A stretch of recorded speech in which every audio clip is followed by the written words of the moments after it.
নমস্কাৰ সকলোকে স্বাগতম জনাইছো এটো এটা মই নোটস প্ৰস্তুত কৰিছিলো এইমছ অফ এডুকেশ্যনৰ ওপৰত অসমীয়া মিডিয়ামত গতিকে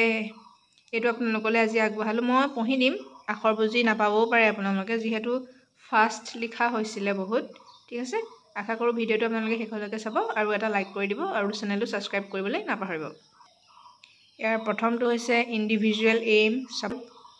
সাপোৰ্টাৰ আছিল স্যাৰ পাৰ্সিনান শিক্ষাৰ উদ্দেশ্য হৈছে ব্যক্তি বিশেষৰ বিকাশ ইন্ডিভিজুৱেল ডেভেলপমেন্ট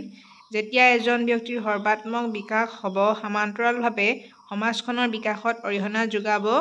পাৰে প্ৰত্যেক ব্যক্তিৰ আগ্ৰহ ইচ্ছা অনুসৰি বিকশিত হ'বলৈ সুযোগ প্ৰদান কৰিব লাগে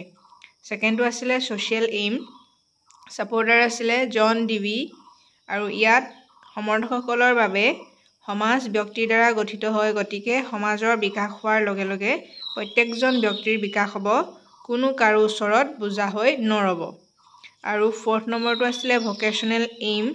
ইয়াৰ সাপোৰ্টাৰ আছিল মহাত্মা গান্ধী তেওঁৰ মতে শিক্ষাৰ লক্ষ্য হৈছে কাৰিকৰী দিশত সবল কৰি আত্মনিৰ্ভৰশীল কৰি তোলা ইয়াৰ বাবে শিক্ষা ব্যৱস্থাত কাৰিকৰী বিষয়ৰ অন্তৰ্ভুক্ত কৰা হ'ব আৰু একেবাৰে লাষ্টটো আছিল ডেমক্ৰেটিক এইম ইয়াত ব্যক্তিৰ মাজত কিছুমান মানৱীয় গুণৰ বিকাশ কৰা যেনে ভাতৃত্ববোধ সহযোগ সহনশীলতা দেশপ্ৰেম এনে ভাবৰ বিকাশ ইয়াৰ দ্বাৰা সমাজত মিলাপ্ৰীতি থাকিব আৰু সমাজত গণতান্ত্ৰিক ভাৱধাৰা বৰ্তি থাকিব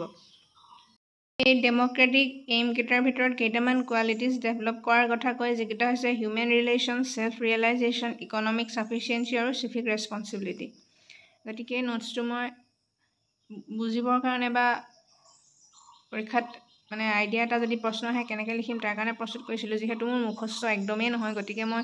জাস্ট মেইন পইণ্টছ কেইটা লিখি অকল বুজিবলৈ চেষ্টা কৰিম তাৰ পৰা সহায় লৈ নিজেও এটা প্ৰস্তুত কৰিব পাৰে নোটছ